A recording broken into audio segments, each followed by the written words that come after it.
기도합니다. 선하신 하나님, 오늘도 주님의 백성들 이 금요철야에 주의 긍휼을 입고자 왔습니다. 성령님 감화 감동하여 주시어서 오늘도 우리의 심령과 귀와 영혼을 열어주시어 이 시간 복받는 평강의 시간 되게 하여 주옵소서. 우리에게 복이란 그리스도를 더 알게 되는 것이며 그리스도께 더 뿌리내리는 것이오니 하나님 은혜 내려 주시옵소서. 믿사옵고 예수님의 이름으로 기도드립니다. 아멘. 우리 인사합시다. 하나님이 당신을 사랑하십니다. 아멘. 성경에 보면 굉장히 마음에 와닿는 말씀이 있죠. 잘 박힌 목과 같이, 잘 박힌 목과 같이. 우리가 신앙생활이 온전하지 못한 이유는 그리스도께 잘 박혀있지 않아서 그런 거예요. 여러분, 잘 안 박혀있는 못 보신 적 있잖아요. 뭔가 단단한 곳이 아니면 이렇게 박혀도 흔들리는 거예요. 거기에는 옷을 걸잖아요. 그러면 미끄러져도 내려오는 거예요. 정말 없는 것보다는 낫겠다 싶어서 아슬아슬하게 이렇게 걸기는 하지만 또 나중에 보면 같이 또 떨어져요. 그러면 그 못 찾으러 다녀야 하고 여간 속상한 게 아닙니다. 신앙생활이 어정쩡하게 그리스도께 박혀 있잖아요. 그러면 주님도 근심하시고요, 나도 근심하시고 서로 불편한 거예요. 우리 그리스도께 단단하게 박혀서 주님을 사랑하는 우리 되기를 바랍니다. 우리 인사합시다. 단단히 박힙시다. 단단히 박힙시다. 단단하게 박히기를 바랍니다. 단단하게. 물론 저는 못을 잘 못 박습니다. 꼭 제가 못을 잘 박는 것 마냥 이런 예화를 드려서 좀 죄송한데 저는 못을 때리지 않고 제 손을 때립니다. 그래서 참 안타깝게 생각합니다. 오늘 주제입니다. 이새와 다윗의 반응입니다. 이새와 다윗의 반응. 이게 무슨 이야기냐? 사울이 이제 수금 잘 타는 사람을 데려오라 해서 추천받은 사람이 다윗이란 말이죠. 그러니까 다윗에게 말하지 않죠. 그의 아버지한테 말하죠. 왜? 다윗이 소년이었으니까요. 아버지 허락이 필요했으니까요. 그래서 사울의 부름에 대한 이새와 다윗의 반응이라는 것입니다. 오늘 이러한 내용으로 함께 은혜를 나누기 원합니다. 사무엘상 16장 19절입니다. 같이 읽습니다. 사울이 이에 전령들이 이새에게 보내어 이르되 양치는 내 아들 다윗을 보내라 하매. 네. 사울이 이에 전령들을 이새에게 보내어 이르되 양치는 내 아들 다윗을 내게 보내라 하매. 다윗은 왕으로 기름 부음을 받았습니다. 그런 그가 왕을 섬기도록 부름을 받은 것입니다. 이것은 굉장히 아이러니한 거예요. 우리가 잘 알다시피 여러분, 다윗은 기름 부음은 세 종류의 사람이 받는다고 했습니다. 무엇이죠? 제사장, 왕, 선지자. 그러면 이 세 부류 중에 다윗은 어떤 기름 부음을 받았나요? 왕이지요. 분명히 왕이지요. 그것을 다윗이 알았고요. 이새도 알았어요. 왕의 기름 부음이란 걸 알았어요.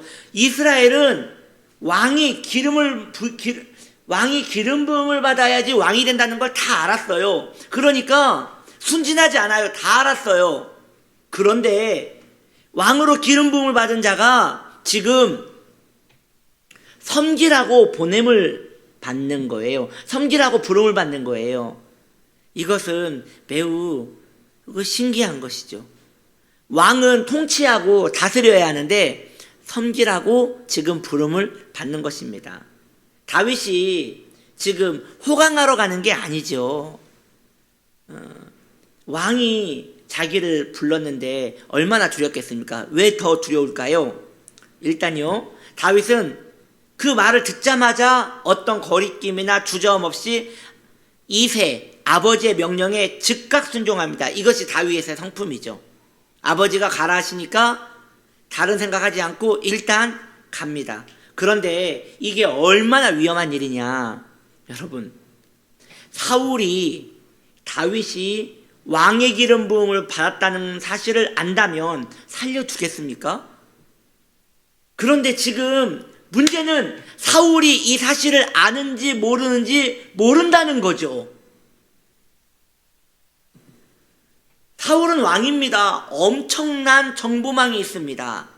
다윗이 이미 왕으로 기름 부음을 받았다는 것을 알 수도 있을 수도 있다는 것이죠.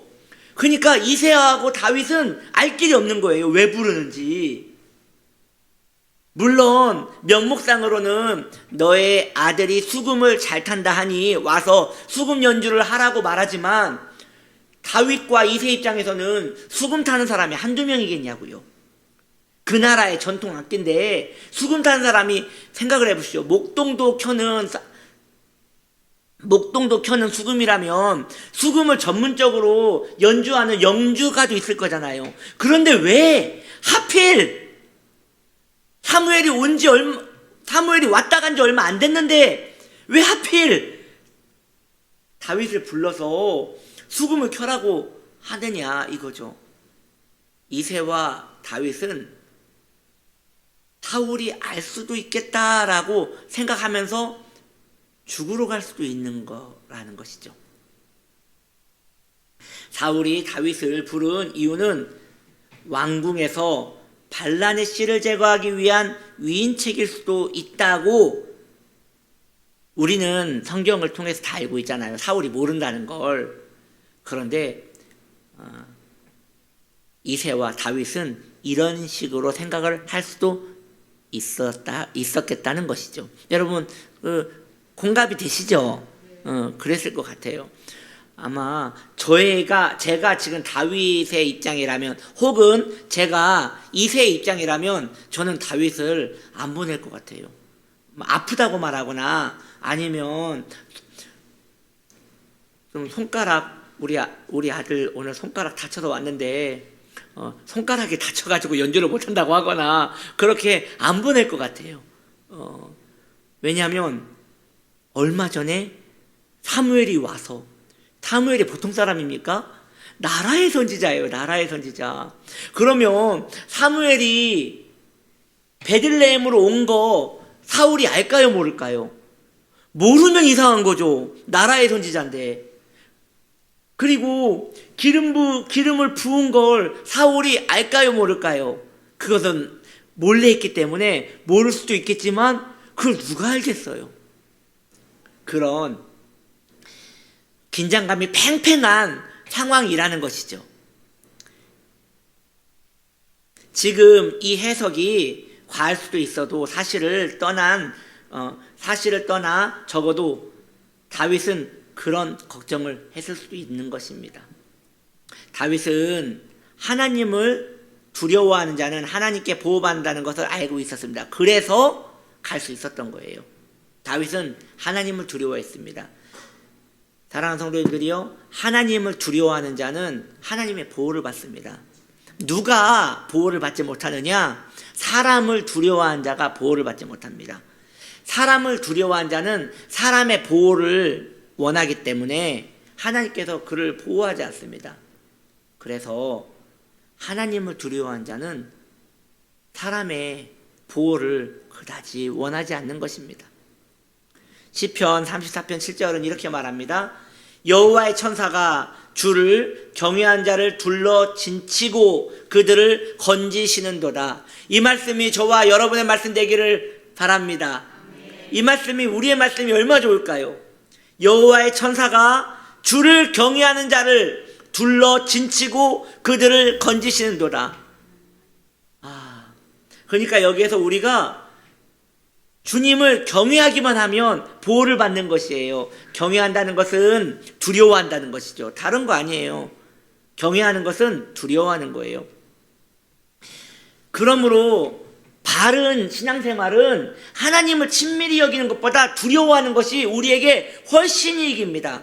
하나님은 우리를 친밀하게 생각하시죠. 이것은 하나님 입장이고요. 우리 입장은 하나님을 경외하고 두려워하고 그 앞에서 벌벌 떠는 것이 복된 것이에요. 제가 퀴즈 하나 내겠습니다. 하나님을 친밀하게 여기는 사람과 하나님을 두려워하는 사람과 둘 중에 누가 더 죄를 덜 지을 것 같아요?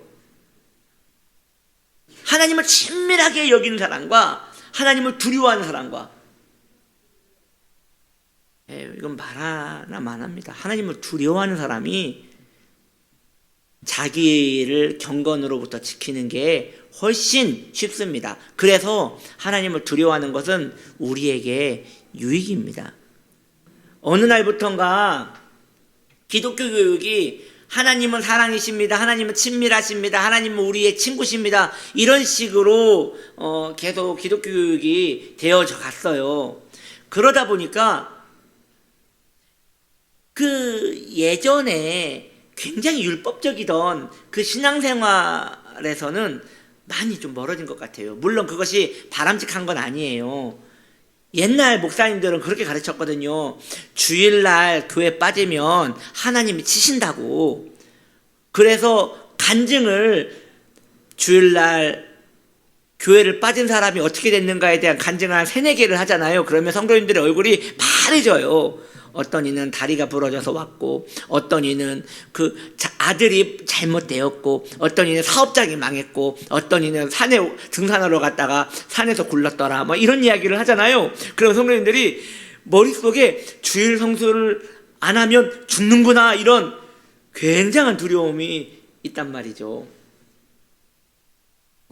이건 우리 조용기 목사님께서 강단에서 말씀하신 거라서 제가 말씀을 드리는데, 우리 조용기 목사님도 그런 설교를 하셨거든요. 자주는 안 하셔가지고 여러분들 중에 모르시는 분도 있을 거예요. 신앙생활 잘하던 집사님 한 분이 갑자기 주일날 이렇게 등산 동호회가 있어서 거기를 빠져서 주일날 등산을 갔다는 거예요. 그때 목사님 곁에서 충성되게 섬기시던 분이어서 목사님한테 다녀오겠습니다 라고 말을 하면 안 보내주실 것 같아서 그냥 몰래 가셨대요. 그런데 거기에 그 벌에 쏘이셨대요. 근데 벌에 쏘였는데 그 남성의 그 중요한 부분을 쏘이셨대요. 이걸 조용기 목사 직접 얘기하신 거라서 제가 그래가지고 그분이 그 입원을 하셨대요. 거기가 텅텅 부어가지고.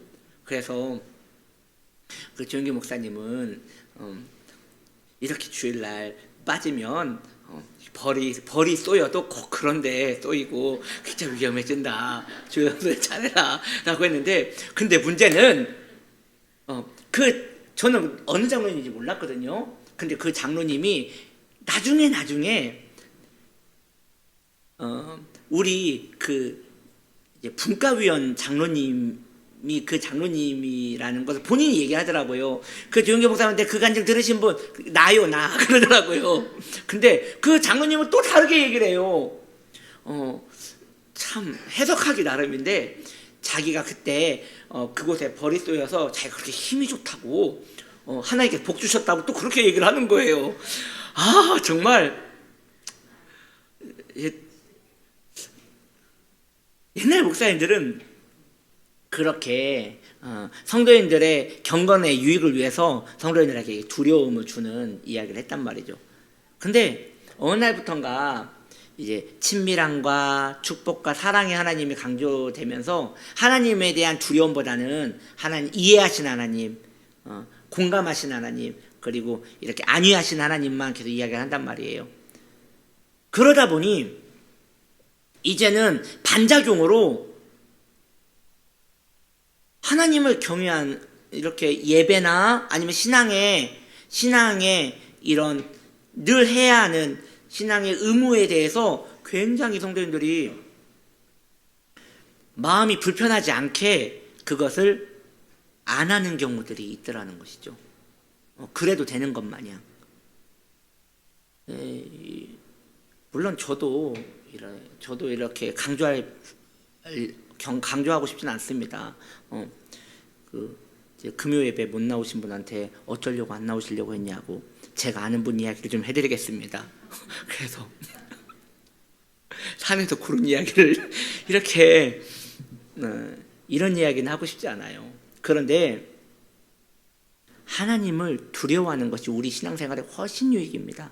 차라리 물론 가장 좋은 것은 하나님 사랑하는 마음으로 주님이 너무 보고 싶어서 예배 가운데 나오면 너무 좋지요. 그럼 100점이지요. 그런데 우린 너무 연약해서 그런 신앙생활하기가 쉽지가 않아요.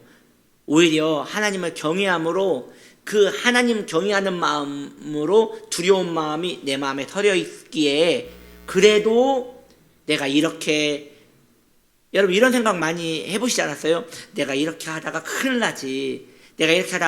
여러분 큰일 안 납니다. 그런데 큰일 나지라는 그런 마음이 좋은 마음이에요. 뭔가 나를 경책하는 거잖아요. 그래서 여호와의 천사가 주를 경외한 자를 둘러 진치고 그들을 건지시는도다. 경외해야 돼요. 하나님을 경외하는 게 복스러운 것입니다. 그래서 옛날 청교도들은 굉장히 엄하게 신앙생활을 하였고 또 그렇게 가르쳤어요. 우리는 그렇게는 안 하더라도 방향은 그렇게 정해서 하나님을 경외하는 데 있어서 마음을 이렇게 여셔야 합니다. 여러분 하나님을 두려워합시다. 우리에게 유익입니다. 이게 우리에게 유익입니다. 사무엘상 16장 20절 이제 이걸 좀 읽고 그 다음 이야기를 좀 하려 합니다. 이새가 떡과 한 가죽 부대의 포도주와 염소 새끼를 나귀에 실리고 그의 아들 다윗을 시켜 사울에게 보내니 이제 보낸 거예요. 이새가 다윗을 보내는데요. 이새가 무엇을 보냈다고 합니까? 다윗에게 다윗의 손을 들려서 떡과 포도주와 염소 새끼를 보냈다고 말하고 있습니다.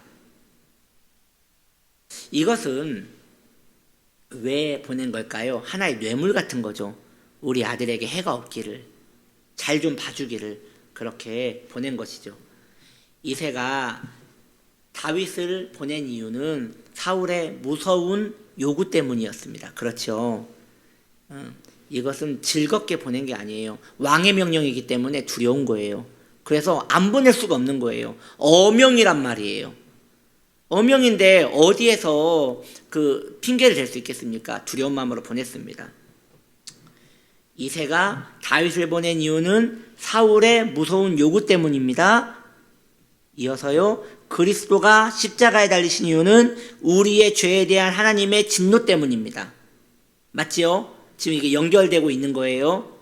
이새가 다윗을 보낸 이유는 사울이 무서워서예요. 사울의 진노 때문이에요. 그리스도가 십자가에 달리신 이유는 하나님의 진노 때문이에요. 누구를 향한? 우리를 향한. 그리스도가 아닌 우리를 향한. 그 진노 때문에 우리 주님께서 십자가에 달리신 거죠. 그런데 세 가지를 보냈다고 하였습니다. 이 세 가지가 뭐였나요? 기억나시나요? 떡, 포도주, 염소새끼. 이것은 하나의 예표입니다. 떡은 생명입니다. 만나는 그리스도를 상징합니다. 떡은 생명입니다. 그리스도는 우리의 생명이십니다.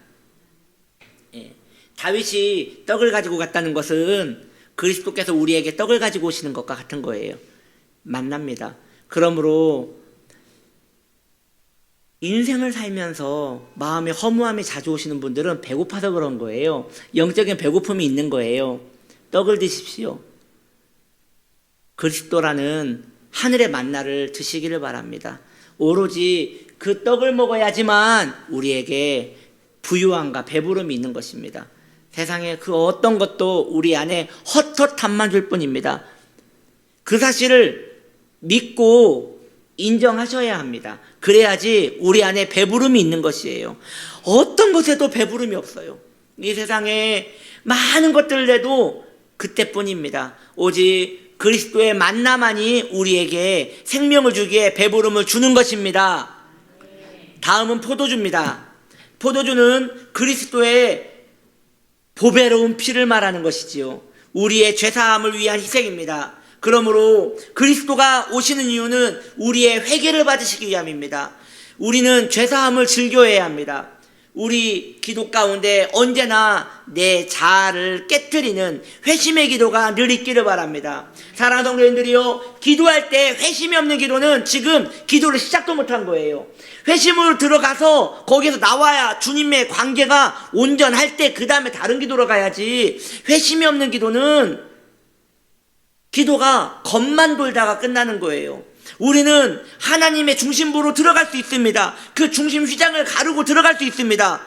왜요? 그리스도의 피가 있거든요. 혜택입니다. 특권이에요. 우리는 그리스도의 피가 있어요. 여러분, 주님 앞에 회심의 마음을 구하는 걸 두려워하지 마십시오. 피가 있기 때문에 이미 용서를 확증받고 들어가는 거란 말이에요. 주님이 날 용서해 주실까 말까 이렇게 생각하지 마십시오. 충만한 용서가 이미 그리스도의 피에 있습니다. 우리가 잘나서 용서를 해주시는 게 아니고요, 우리가 안고 있는 그리스도의 보배로운 피 때문에 우리는 언제라도 주님께 나아가서 용서를 받을 수 있는 것이죠. 우리의 가슴에 보혈이라는 그 특권을 주신 하나님 아버지께 감사를 드립니다. 다음은 염소새끼라 하였습니다. 염소새끼는 죄 없는 어린 양 예수 그리스도의 죽으심을 의미하는 것입니다. 우리는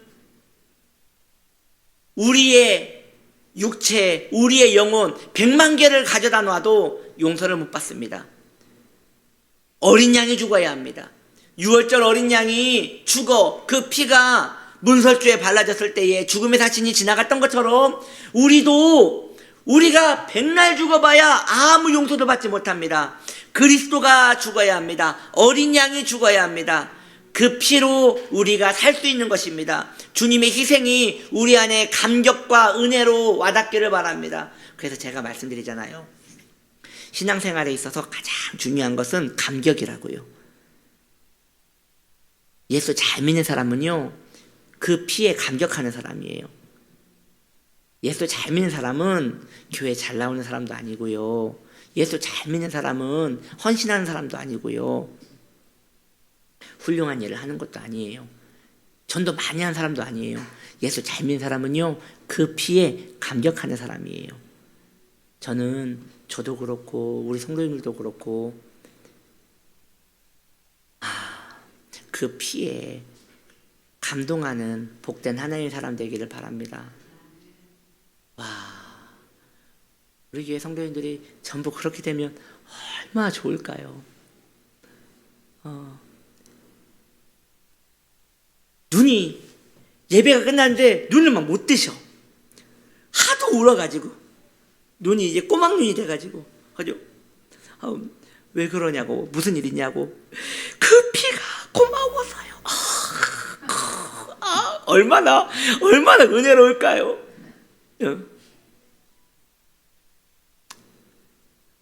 네.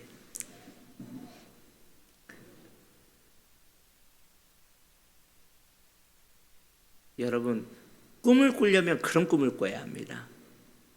그런 자화상을 그리고 내가 그렇게 되기를 바랍니다. 왜냐, 그 피가 그만큼 가치가 있잖아요. 근데 그 가치를 우리가 그만큼 반응하지 못한다는 것은 어쩌면 그 피에 대한 이해가 너무 부족한 게 아닌가라는 생각이 듭니다.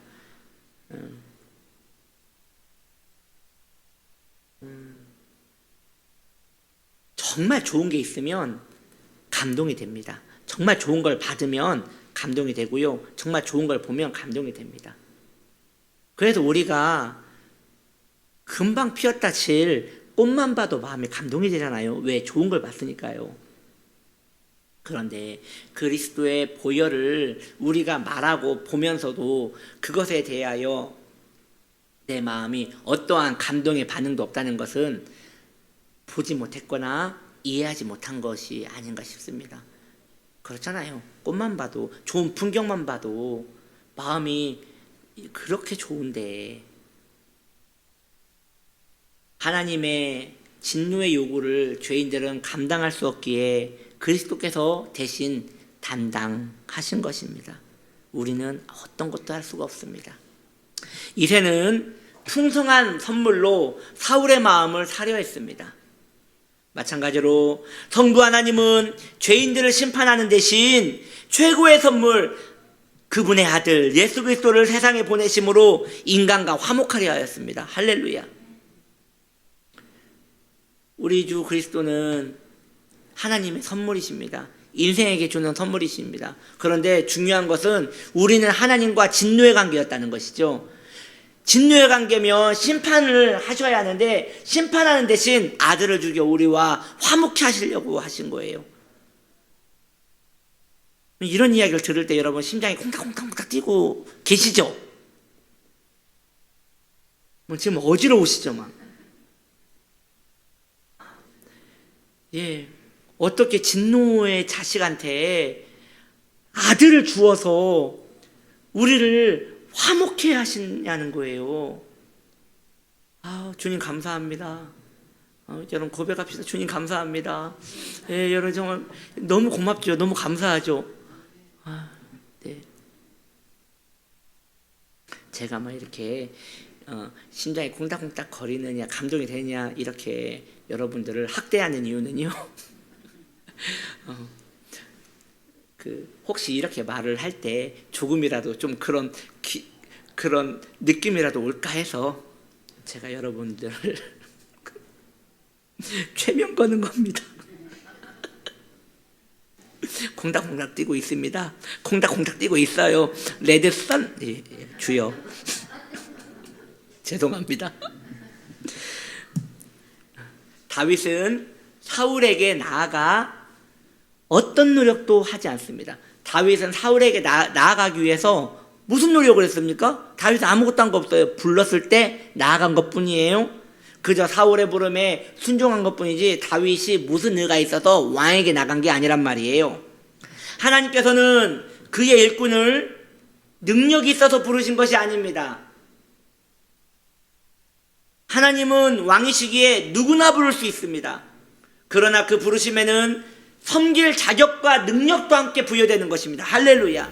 그러니까 하나님께서 능력이 있어서 부르신 게 아니에요. 그냥 부르신 거예요.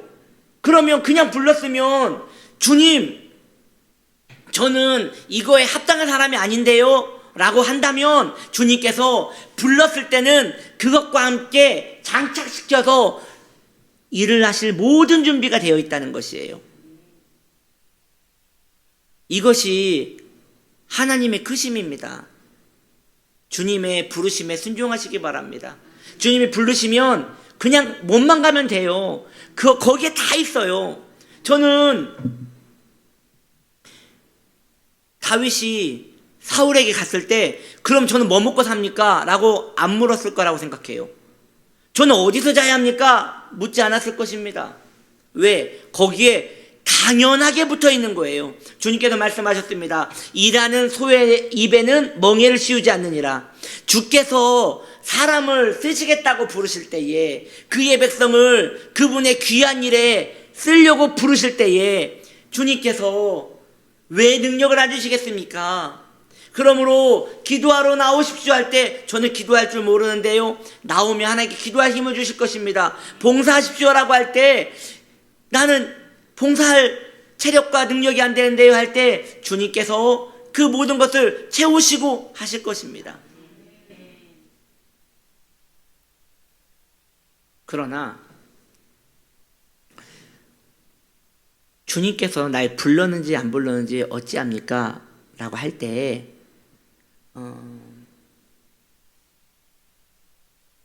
대부분 목사님이 시키는 것이 주님의 뜻 아니겠어요? 그러나 저는 그렇게 생각하지 않아요. 네. 그래서 저는 여러분들에게 어떤 요구도 안 할 겁니다. 제가 시켰으면 제가 필요해서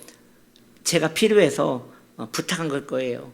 그런데 부르심은 직접 들으셔야 돼요. 여러분들이 직접 들으셔야 돼요. 그래야지 거기에 감동이 있고, 그래야지 그 일을 할 때 공급을 받는 거예요. 안 그러면, 그러니까 내가 잘 못한다고 했는데 왜 나를 해가지고 이렇게 나를 고생시키는지 모르겠네, 이렇게 마음에 불편함이 있는 거예요. 그래서 여러분, 호흡.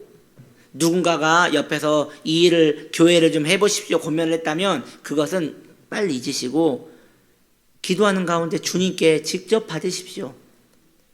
주님께서는, 사랑하는 성도님들, 그걸 아셔야 돼요. 담임 목사는 일손이 아쉽습니다. 교회는 일손이 아쉽습니다. 하나님은 일손이 아쉽지 않습니다. 그러니 주님께서는 여러분들에게 뭔가 부탁할 일이 없어요. 그런데 부탁하셨다면 그걸 하라고, 주님 부탁도 안 하시죠. 왕이 부탁하는 일이 맞습니까? 주님께서 하라 하셨다면 그때는 얼씨구나 하고 즐겁게 하십시오. 왜? 주님께 할 사람 많음에도 불구하고 나를 부르신 것입니다. 저는 초등학교 다닐 때, 물론 저는 국민학교였죠. 국민학교를 다닐 때 제가 저기 전주 금안국민학교를 다녔거든요. 그때 제 기억에, 지금은 초등학생들이 이제 시험이 없는데 그땐 시험이 있었잖아요. 중간고사, 기말고사 다 있었잖아요. 그때 시험이 끝나고 선생님께서 누구누구 남아 해가지고, 그 애들이 누구냐면 이제 선생님하고 같이 채점하는 애들이에요. 그 아이들한테 느껴지는 그 아우라, 선생님께 택함 받았다는 그 아우라,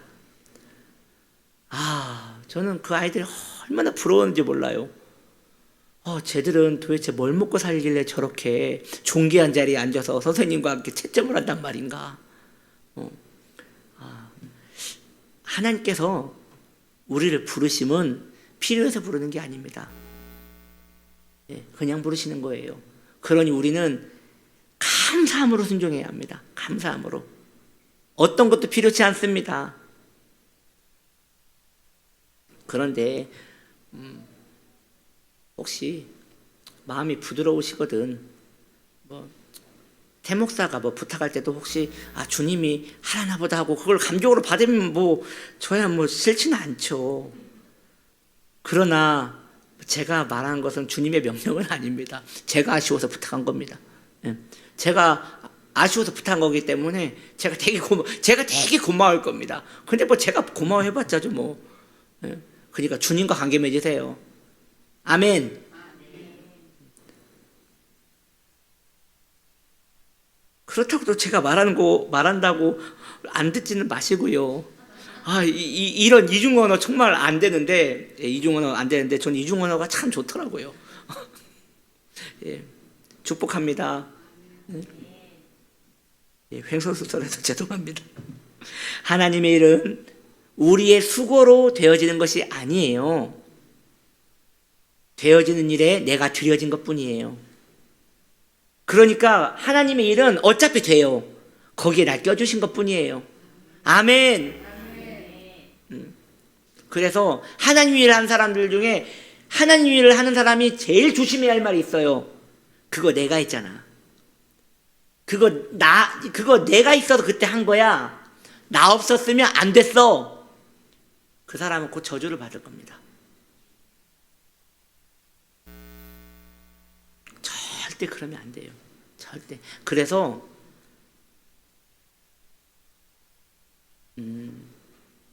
이런 사례들이 있어요. 교회에서 이제 작은 개척교회에서 큰 교회로 옮기는 거예요. 개척교회에서 큰 교회로 옮길 때 그때 목돈이 필요할 거 아니에요. 그때 큰 돈을 내신 분들이 나중에 안 좋아지는 경우들을 많이 봤습니다. 왜냐? 들여놓고 그때부터 그걸 계속 말하고 다니시고, 그리고 자기가 이 교회의 굉장히 큰 부분을 헌신했다는 것을 계속 강조하시는 거예요. 근데 복이 안 되더라고요. 점점 그분은 안 좋아지는 것을 많이 봤어요. 여러분도 많이 보셨죠? 이런 이야기를 많이 들어보셨죠? 아니에요. 하나님 일은 그분이 안 해도 돼요. 거기에 껴주신 것뿐이에요. 그거에 감사해야지.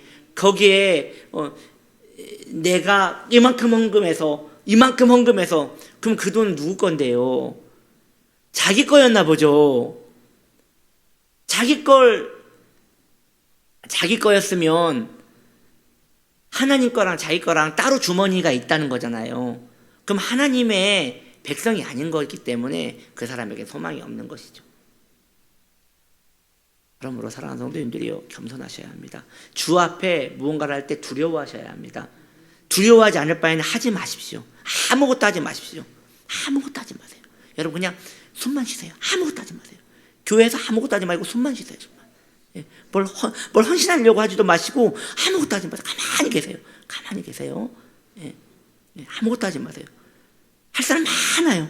하지 마세요. 그러나 혹 내 마음에 큰 즐거움이 있거든. 어차피 되어질 일에 주님이 날 써주신다는 큰 즐거움이 있거든. 그때는 고요히 하는 거예요. 누가 보든 말든 알아주든 말든 나의 왕께서 받으셨다는 그 확신을 가지고 즐거이 하는 거예요. 할렐루야. 성도의 수고는 자랑할 것이 없습니다.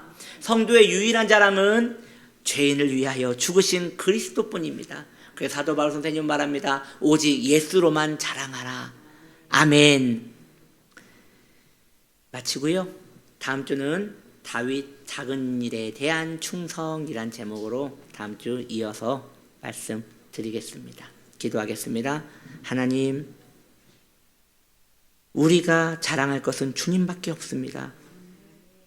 주님이 다 하셨고 우리는 거기에 껴주신 것만으로도 감사할 뿐입니다. 주님이 하셨습니다. 주님이 하셨습니다. 모든 영광 주님 홀로 받으시옵소서.